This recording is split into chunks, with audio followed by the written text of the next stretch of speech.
Hola, buenas tardes. Mi nombre es Brenda Itzel Tondle Fernández. Soy de la licenciatura en Terapia Física de la Universidad Politécnica de Huatusco. Soy de noveno A y hoy les voy a hablar un poco sobre la anatomía y la fisiología del sistema auditivo y fonatorio. Antes que nada, voy a empezar mostrándoles unas maquetas que realicé sobre el aparato fonador y el sistema auditivo, que es de lo que vamos a hablar hoy. Antes que nada, voy a empezar explicándoles un poquito la anatomía mediante esta representación. No sé si se llegue a apreciar, pero igual lo voy a ir explicando. El sistema auditivo se va a dividir en tres partes, que va a ser el oído externo, que va a ser este, el oído medio y el oído interno. ¿Cómo es que va a pasar o va a entrar las ondas sonoras? Pues mediante el oído van a pasar por el conducto auditivo.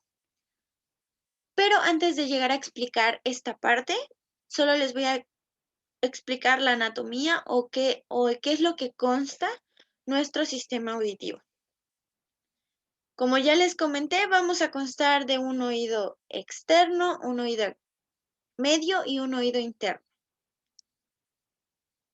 Vamos a tener un conducto auditivo, vamos a tener un yunque, que va a ser la campanita, va a tener un martillo, un estribillo y la trompa de Euskino, que va a ser la que va a conectar, que es esta como tirita rosada.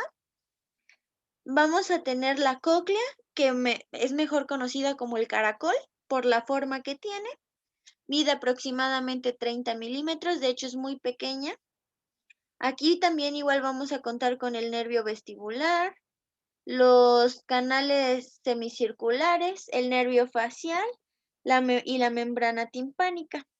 Ya sabiendo un poco sobre la anatomía de cómo está conformado nuestro sistema auditivo, ahora sí les voy a explicar un poco más a fondo de cómo es que se produce pues el sistema auditivo o la audición. Antes de pasar a la audición, me gustaría platicarle un poco sobre qué es el sonido, porque si no sabemos qué es el sonido, cómo vamos a entender pues la audición? Entonces vamos a regresarnos un poquito, les voy a explicar súper rápido y lo más entendible posible qué es el sonido.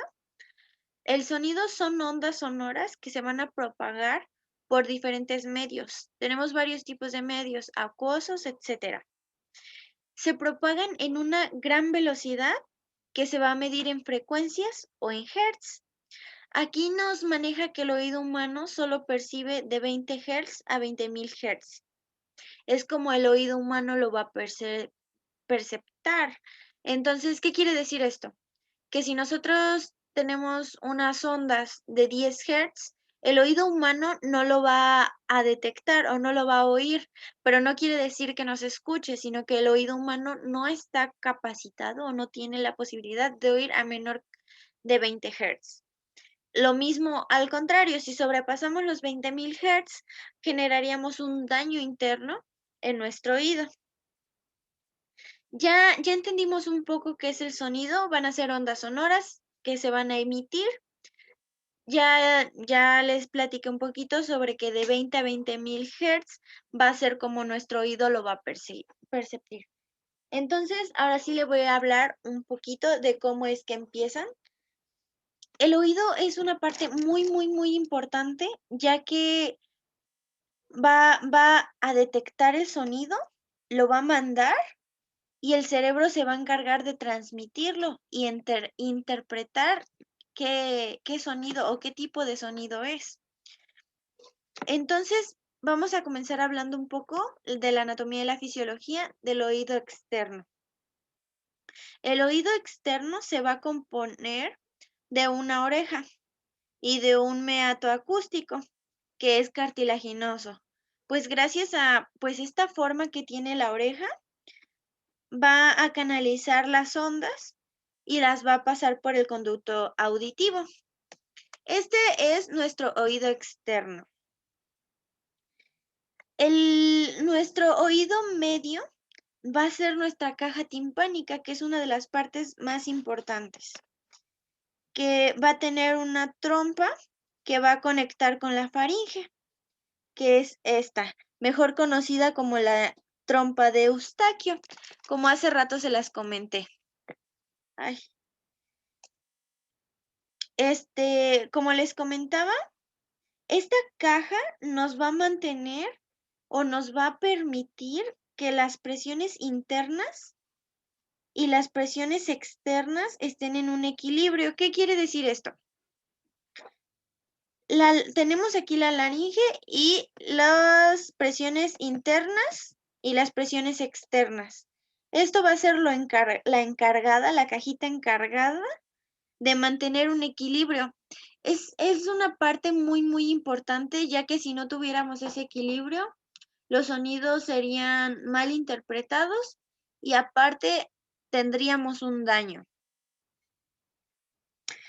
Cuando pasamos a nuestro oído interno, va a estar constituido por la perilinfa, la endolinfa, que van a permitir que nosotros escuchemos.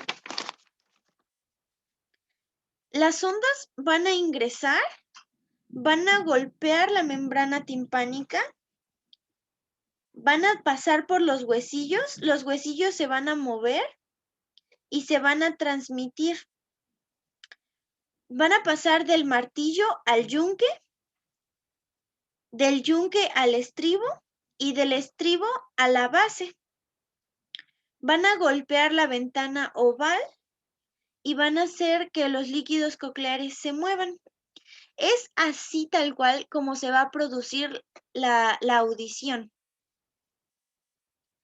No sé si me doy a explicar un poquito, pero lo vamos a repetir.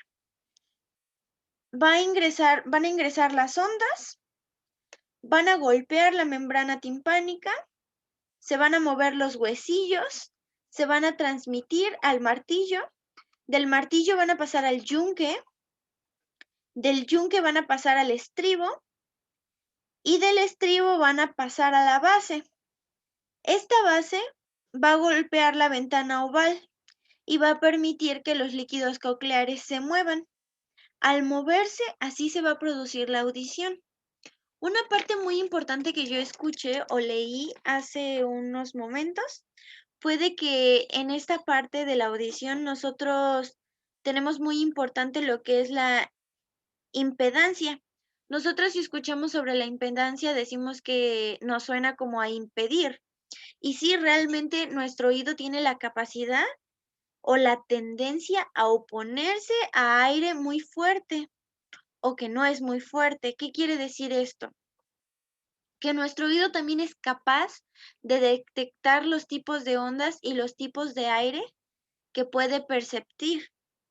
Entonces, es una parte muy importante porque también no todo tipo de aire o todo tipo de sonido lo va a perceptir, como lo dije al principio. Aquí también lo que les comenté, una parte muy importante de lo anterior que era lo que producía el sonido, eran los huesillos y los líquidos cocleares. Si una persona no tiene líquidos cocleares o los huesillos, ¿qué se supone que tendría que tener? Lo que pasa con este tipo de personas o este tipo de patología va a ser que la persona va a escuchar siempre como si fuera un susurro, todo lo va a escuchar como susurro, ya que pues los líquidos cocleares son los que van a interpretar el sonido o van a hacer la audición. Nuestro oído todo el tiempo trabaja y siempre tiene trabajo involuntario o movimientos involuntarios. Las personas no lo podemos controlar. El oído interno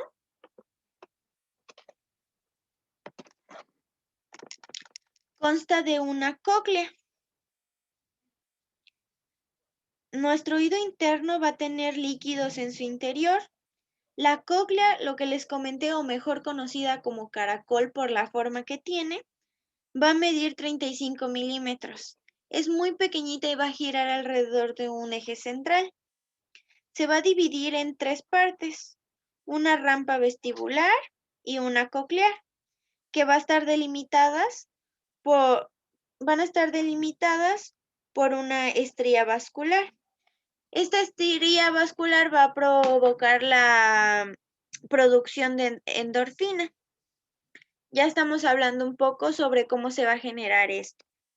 Lo que más nos importaba era tratar de interpretar qué es el sonido, cómo es que nos va a entrar, como ya les comenté, por la forma de nuestro oído, va a captar la onda sonora, va a pasar por nuestro canal auditivo, va a tocar con la membrana timpánica, va a tocar los huesillos, que va a provocar que se muevan, se van a transmitir al martillo, del martillo se van a pasar al yunque, del yunque se van a pasar o van a golpear la ventana oval y de ahí se van a pasar a la base. La base va a mover los líquidos cocleares y así pues se va a producir la audición. Es un poquito complejo, pero lo trato de explicar lo más práctico posible para que sea entendible.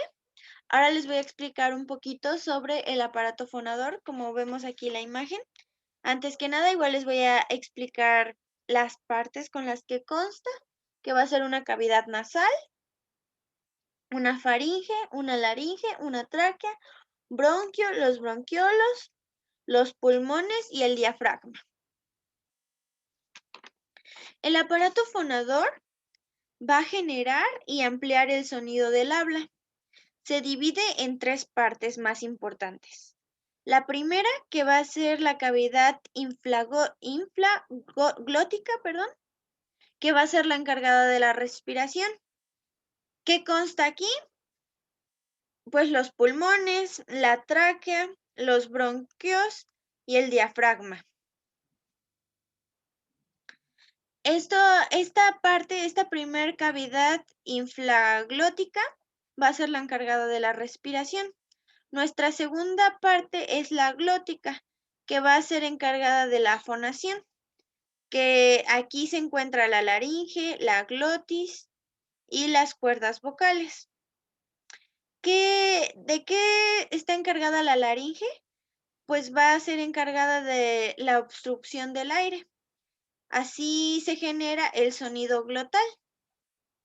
Las cuerdas vocales van a generar los sonidos sordos y los sonoros por la vibración de los cuerpos de aire. La supraglótica va a ser la encargada del habla, la cavidad nasal y oral, la úvula o la campana, que va a volver el sonido vulvar. La nasal, que va a estar constituida por la nariz, y al expulsar el aire, por ahí se va a producir el sonido nasal. El sonido nasal es como hacer la M, que es un sonido nasal. El oral, que es el más importante, que está constituida por muchas partes y muchos puntos de articulaciones, que son los dientes que nos van a emitir los sonidos dentales, los paladares, que van a ser también los alvéolos del paladar duro y el paladar blando. Como ya sabemos, el paladar duro va a ser como que la parte de arriba y el blando la parte de abajo. El paladar blando van a ser los sonidos velares, y por ejemplo, también es muy importante los labios, que van a ser los sonidos labiales, y la lengua, que pues consta de tres partes, que es la punta, el cuerpo y la raíz. Aquí lo más importante en el habla va a ser nuestra lengua, que es una parte muy importante para generar el habla.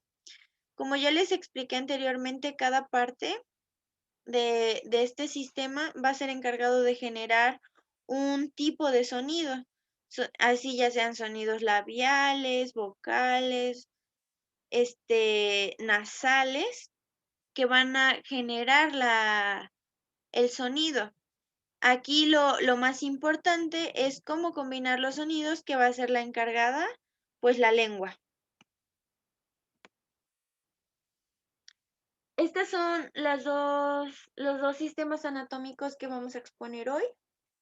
Espero ya hayan comprendido un poquito sobre la anatomía y la fisiología o cómo es que funcionan estos sistemas. En una generalidad, les puedo hablar sobre el sistema auditivo, que es una parte muy importante, no solo para, pues dirían para oír, sino también es muy importante hasta para el equilibrio, ya que nos mantiene en un entorno. Como ya comentamos, no solo constamos de la oreja y ya va a ser todo. Tenemos un oído externo, un oído medio, un oído interno. Cada uno va a ser encargado de una parte de la audición, de generar ese sonido. Como ya les comenté, va a entrar de la oreja, va a pasar por el conducto auditivo, va a llegar a la caja que nos va a mantener el sonido, que va a ser una parte muy importante que va a hacer que todo esté equilibrado. Va a pasar a nuestra cóclea, que la cóclea va a ser la encargada de emitir o transmitir, de generar el sonido, ya que la cóclea tiene un medio acuoso interno que va a ser el encargado de generar el sonido. Y de igual forma va a ser mandado al cerebro para poder interpretarlo. Esa es la parte más importante que debemos entender sobre el sistema auditivo. Y sobre el sistema fonatorio, como ya lo explicamos, es una parte muy importante y muy compleja, ya que cada parte que estamos viendo va a ser encargada de generar un tipo de sonido. Como ya lo dije hace rato, como la M, si nosotros nos tapamos, decimos M, cuesta, o sea, ese sonido es difícil y realmente no se genera. Entonces, tenemos los sonidos de diferentes tipos, dependiendo de si son emitidos por la laringe, la faringe, de diferentes cavidades. Tenemos los sonidos dentales, los labiales. Entonces, así sabiendo yo cómo es que funciona, nosotros los podemos interpretar, y en la fisioterapia ocupacional es muy importante saber esto, ya que nosotros vamos a poder ayudar a las personas mediante esto. Entonces espero y hayan entendido o haya usted entendido bastante bien o me haya sabido explicar. Traté de explicar la anatomía y la fisiología de estos dos sistemas, son muy complejas. Traté de hacerlo lo más entendible posible, ya que pues contamos con diferentes células y membranas y todo se va a interpretar, van a ser choques, van a ser muchas explosiones, como cuando hablamos de liberación de ATP y todo eso. Entonces traté de hacerlo lo más comprensible posible. Traté de irle explicando más o menos cómo es de que se va generando el sonido hasta que llega y se produce y lo puede interpretar el cerebro. Espero y le haya sido interesante. Muchas gracias.